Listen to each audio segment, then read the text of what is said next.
And হবি জানতে চাইলে আমরা কি কি আনসার দিতে পারি? Sir I like playing football, I like playing cricket, অথবা স্যার নর্মালি আমি আনসার দিতে পারি my hobby is gardening, my hobby is painting. তবে আমি তোমাকে বলবো এখন থেকে তুমি মাই হবি ইজ গার্ডেনিং না বলে আই লাইক প্লেইং ফুটবল। ওকে, আপনারাও যারা দেখছেন আমি ব্যক্তিগতভাবে রেকমেন্ড করবো একটি অ্যাডভান্সভাবে বলতে গেলে আমরা সবসময় বলে আসছি মাই হবি ইজ গার্ডেনিং, আর এটা না বলে আমরা যদি এখন থেকে বলি যে I like playing football, I like playing cricket, that means আমাদের ইংলিশটা একটু স্মার্ট শোনাবে। সো এটা এখন থেকে আপনারা যদি কেউ বলে হোয়াট ইজ ইউর হবি, আপনারা বলবেন আই লাইক প্লেইং ফুটবল আর I like playing cricket. Hello, আসসালামু আলাইকুম। কেমন আছেন সবাই? আশা করি সবাই অনেক ভালো আছে। কিছুদিন আগে আমি আপনাদের বলেছিলাম আমাদের স্পোকেন ইংলিশের একটি গুরুত্বপূর্ণ সিরিজ নিয়ে আপনাদের সামনে হাজির হব, এবং সেটি হচ্ছে common question for spoken English.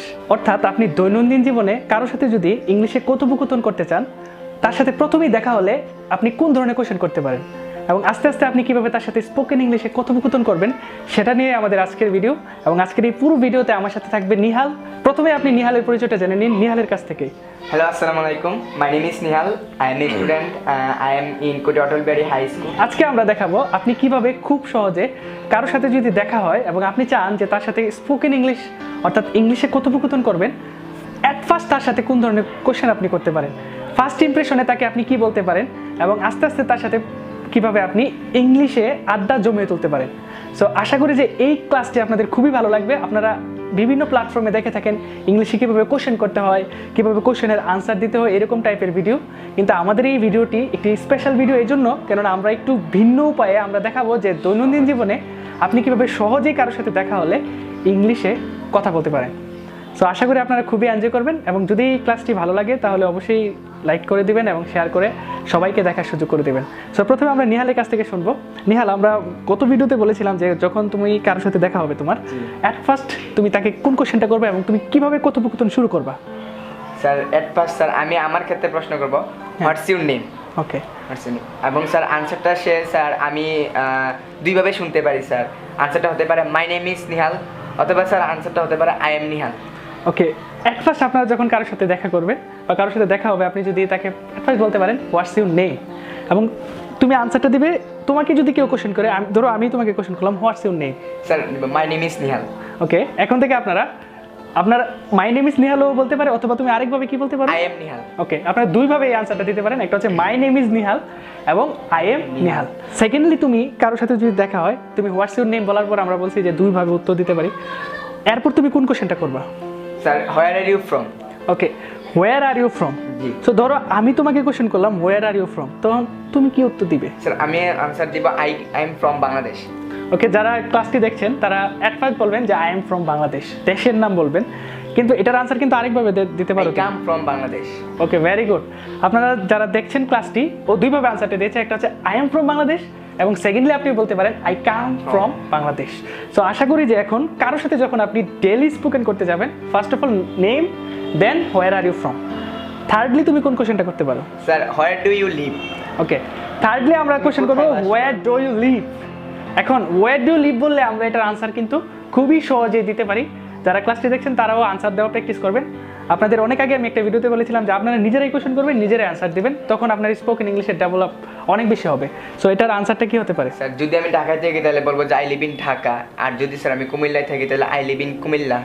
ওকে, যারা শুনছেন তারা একটা কথা মনে রাখবেন, যখন হোয়ার ডু লিভ বলবে, হোয়ার ডু লিভ, দেন আনসারটা হবে ডিস্ট্রিক্ট নেম। অর্থাৎ আপনি যদি ঢাকায় থাকেন তাহলে বলবেন ঢাকা, আর আমাদের ব্রাহ্মণবাড়িয়াতে থাকলে বলবেন আই লিভ ইন ব্রাহ্মণবাড়িয়া অথবা অন্য কোনো ডিস্ট্রিক্ট। এবং ফোন নাম্বারে তুমি কোন কোশ্চেনটা করবা? স্যার ফোন নাম্বারে sir how old are you, তোমার বয়স কত। ওকে, আপনি যদি কারোর সাথে দেখা হয় আপনি তার বয়স জানতেই যেতে পারেন, যেহেতু ফার্স্ট অফ অল আপনি তার সাথে ইংলিশে কথোপকথন করছেন এবং আপনি সহজ কিছু কোশ্চেন করে আপনি তার সাথে ইংলিশে কথোপকথন করতে যাচ্ছেন। সেক্ষেত্রে আমরা কিন্তু সহজ কোশ্চেনগুলো বেছে নিয়েছি। এর মধ্যে একটা কোশ্চেন হচ্ছে হাউ ওল্ড আর ইউ। আপনি তার বয়সটা জানতে চাইলেন, এটার আনসার কি একভাবে দেওয়া যায় না দুইভাবে? স্যার এটার আনসারটা আমি দুইভাবে শুনতে পারি। আচ্ছা, আমি আমার ক্ষেত্রে দুইভাবে দিতে পারি। তুমি আমাদের ভিউয়ারদের উদ্দেশ্যে দুইভাবে আনসারটা দিয়ে দেখাতে। ভিউয়ারদের উদ্দেশ্যে বলছি I am 17 years old. Okay, or I am 17। আপনারা দুইভাবে দিবেন, I am 17 years old and or I am 17। এরপর আর কি কি কোশ্চেন জানতে পারি? স্যার এরপরে কোশ্চেন জানতে পারি যে হোয়েন ইজ ইউর বার্থডে। ওকে, আপনারা বার্থডে জানতে পারেন, কারণ অনেক কথা হলে তো আপনি বুঝেনি যে নতুন নতুন কোশ্চেন আমাদের করতে হবে। সো কৌতূহল জাগবে আমাদের। সো বার্থডেটা আপনারা জানতে পারেন, এবং একটা কথা মনে রাখবেন, বার্থডে বললে আপনারা কিন্তু সাল বলার দরকার হবে না, অনলি ডেটটা বললেই হবে। ডেট কিভাবে বলবা? My birthday is on 23 April. Okay, আপনারা এখানে একটা ব্যাপার মনে রাখবেন যে প্রিপোজিশন অন ব্যবহার করবেন বার্থডের ক্ষেত্রে। মাই বার্থডে ইজ অন, দেন আপনার ডেটটা বলবেন, এবং সেপ্টেম্বর 20 সেপ্টেম্বর যেটাই হয় ওটা আপনারা বলবেন ইনশাল্লাহ। এরপর আমরা আর কি কি কোশ্চেন করতে পারি? Sir, what is your hobby? Okay, আপনারা হবিও জানতে চাইতে পারেন, what is your hobby, and hobby জানতে চাইলে আমরা কি কি আনসার দিতে পারি? Sir, I like playing football, I like playing cricket, অথবা স্যার নর্মালি আমি আনসার দিতে পারি my hobby is gardening, my hobby is painting. তবে আমি তোমাকে বলবো এখন থেকে তুমি মাই হবি ইজ গার্ডেনিং না বলে আই লাইক প্লেইং ফুটবল। ওকে, আপনারাও যারা দেখছেন, আমি ব্যক্তিগতভাবে রেকমেন্ড করবো একটু অ্যাডভান্সভাবে বলতে গেলে আমরা সবসময় বলে আসছি মাই হবি ইজ গার্ডেনিং, আর এটা না বলে আমরা যদি এখন থেকে বলি যে I like playing football, I like playing cricket, that means আমাদের ইংলিশটা একটু স্মার্ট শোনাবে। সো এটা এখন থেকে আপনারা যদি কেউ বলে হোয়াট ইজ ইউর হবি, আপনারা বলবেন I like playing football, or I like playing cricket, or I like spending time with family, any other thing. Okay, এই কোশ্চেনগুলো আপনারা দৈনন্দিন জীবনে যে কাউকে করতে পারেন। ধরেন আপনি কারোর সাথে দেখা হলো, আপনি ফ্রেন্ডদের করতে পারেন। আরেকটা কথা বলছি, যারা এই ভিডিওটি দেখছেন তারা অবশ্যই আপনাদের ফ্রেন্ডদের সাথে এগুলো প্র্যাকটিস করবেন, এবং আপনারা মেসেজেও লেখার চেষ্টা করবেন। এতে করে আপনি ইজি কোশ্চেনগুলো যখন আপনার আয়ত্তে আসবে, তখন আপনি আস্তে আস্তে হার্ড কোশ্চেনগুলোতে যেতে পারবেন ইনশাল্লাহ। যারা এই ভিডিওটি দেখছেন, আপনাদের পর্যাপ্ত সাড়া পেলে আমরা আরও কঠিন কোশ্চেন বা আরও অ্যাডভান্স লেভেলের ইংলিশ স্পোকেনের আরও যে স্ট্রাকচারগুলো আছে এগুলো নিয়ে আপনাদের সামনে হাজির হব। So what is your favourite food যদি বলে, তাহলে তো অনেক ফুড আছে। কি কি ফুড তুমি কিছু আনসার? আমি আমার ফেভারিট অনুযায়ী আনসারটা দিব, my favourite food is biryani or chicken kebab. ও, সো ভিউয়ার যারা দেখছেন তারা what is your favourite food বললে আপনি মাই ফেভারিট ফুডটা বলবেন। আপনার যে ফেভারিট ফুড সেটা বিরিয়ানি হতে পারে, চিকেন কাবাব হতে পারে, দেন রাইস, বিফ হতে পারে, এনি আদার থিং। সো আপনারা ফেভারিট ফুড বললে কমন কোশ্চেনের মধ্যে আরেকটি গুরুত্বপূর্ণ কোশ্চেন হচ্ছে what is your favourite food. So এই সহজ কোশ্চেনগুলো আপনি করে খুব সহজেই কিন্তু কাউকে কোশ্চেন করতে পারেন, অথবা কেউ যদি আপনাকে এই কোশ্চেনটা করে আপনি আনসার দিতে পারেন। তারপর sir what's your marital status? তুমি কি আপনি আরেকটা কোশ্চেন করতে পারেন, what is your marital status, যে সে কি বিবাহিত না অবিবাহিত সেটা জানার জন্য আপনি এই কোশ্চেনটা করতে পারেন। সো ম্যারিটাল স্ট্যাটাস বলে তুমি কি আনসার দিবে? স্যার, আমি যদি স্যার মেরিট না হই স্যার, তাহলে আমি দিব আই এম সিঙ্গেল, আর যদি স্যার মেরিট হয়ে থাকে তাহলে আই এম ম্যারিড।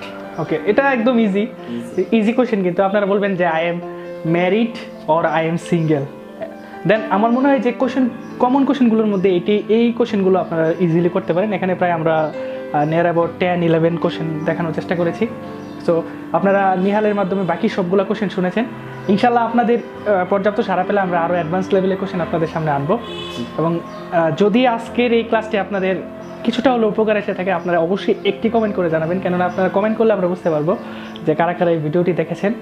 আর অনেক ভালো লাগলে অবশ্যই একটা শেয়ার করে দিবেন। সো আজকের জন্য আমরা শেষে নিহালের অনুভূতি জেনে আজকের এই ক্লাস থেকে আমরা বিদায় নিব, এবং সর্বশেষ নিহাল, এই ব্যাপারে আজকের ক্লাস তুমি কেমন এনজয় করেছো এটা নিয়ে একটু? স্যার, অ্যাকচুয়ালি স্যার আমি আপনার সাথে ক্লাসটা করতে পেরে নিজেকেও খুব ধন্য মনে করছি। যদি এই ক্লাসটি থেকে কিছু শিখেন তাহলে অবশ্যই কিন্তু কমেন্ট করবেন, এবং ও আজকে নিজেও শিখেছে এবং আপনাদেরকেও বলে সবাইকে এটা শেখানোর চেষ্টা করেছে। সো আশা করি সবারই এটা কাজে লাগবে। সো ততক্ষণ পর্যন্ত ভালো থাকুন, পরবর্তী ভিডিওতে আবারও দেখা হচ্ছে। টেক কেয়ার, বাই বাই, আসসালামু আলাইকুম। ওকে।